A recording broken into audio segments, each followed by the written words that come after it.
Now that you know how to create a rendering in Revit, you might think, great, but how do I know that for certain these calculations are going to meet any IES standards?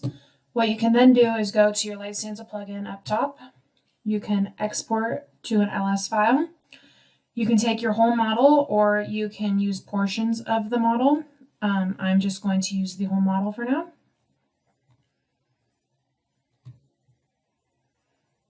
This will just take a second.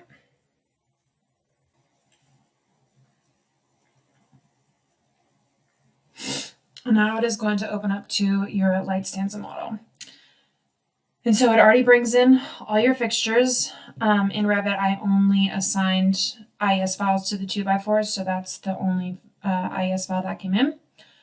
But so now that you're in your LightStanza model, you could even go to the 3D viewer and see that it brought in all of the dimensions from Revit, so you didn't have to draw anything. But in your plan view, you can calculate this entire thing, or you can crop it to a space. And so I'm going to crop it to a space, so my calculation will go faster. And I will just calc this area here.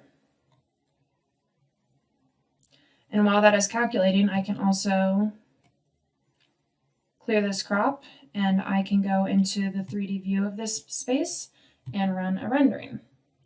And so I can compare my rendering in Revit to my rendering in LightStanza, but now I will actually have calculations to go along with it.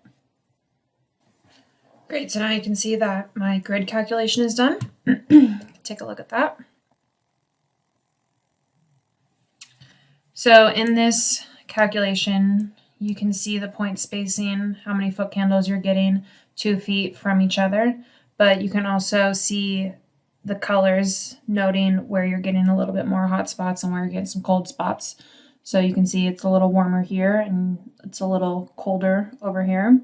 And so if someone were to maybe redesign this, I'd say separate these fixtures so you have more of a spacing, or maybe drop down the lumen output. But you can also go into your report, and here you can see what your average is. And so depending on what this space is going to be used for, you can see whether this is a sufficient amount of foot candles to properly illuminate the space. Great, and so now my rendering is done. So we'll click on that, we can take a look. And you can see that it looks fairly good, but when comparing it to the calculation, you might want to change some things. And so these are just some simple steps in order to reassure yourself when coming up with lighting layouts.